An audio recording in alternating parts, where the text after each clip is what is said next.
From the director of Chronicle, and a fantastic version of this movie you'll probably never see, and the studio that already brought you two ridiculously campy Fantastic Four movies, comes a reboot that's completely different, yet somehow still just as bad. Fan-4-Stick. It's been 10 years since the last good Fantastic Four movie.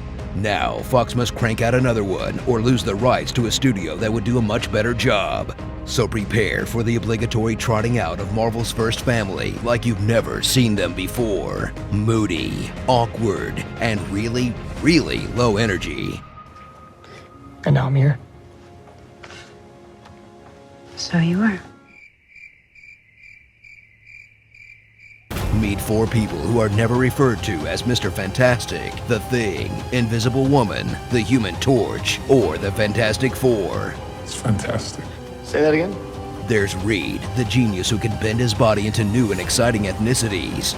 Ben, a big-hearted rock monster whose superpower is not having genitals. This underused actress in a terrible wig who's left behind to make the guys' uniforms. I'm making the environment suits. And Johnny, a street racing brat cliche with the power to ignite. Internet comment sections for being a black guy. Journey to the Baxter Institute, where kids create billion-dollar inventions powerful enough to destroy the world in exchange for pats on the back. You all deserve an enormous pat on the back.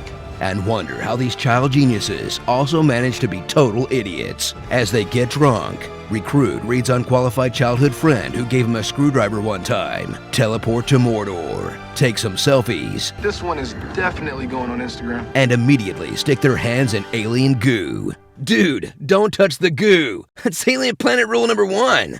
Tremble in anticipation for the return of one of Marvel's greatest supervillains, Dr. Doom. Then shake your head in disappointment when you're stuck with this superpowered sex doll instead, complete with vague abilities, vague motivations, and vague Ghostbusters references? There is no Dana, only Soul. There is no victor, only doom.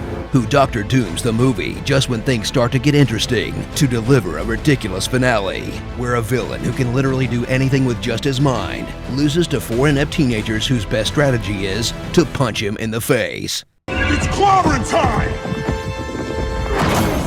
So get ready for a superhero film that's ashamed to admit it's a superhero film. They're not powers. They're aggressively abnormal physical conditions that we're gonna... Featuring some of Hollywood's hottest young actors, totally phoning it in. We're a team now, and there's 4 of us, so we should come up with a name for it. Clumsy references to the comic books. Dr. Doom over here.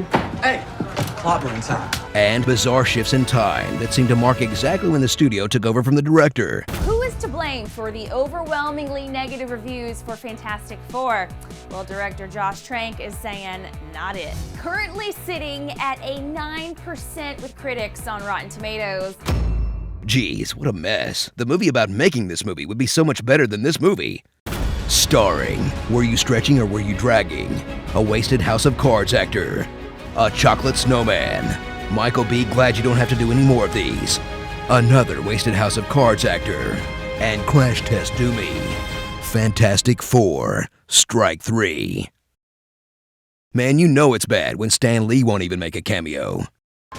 Be sure to subscribe for more honest trailers.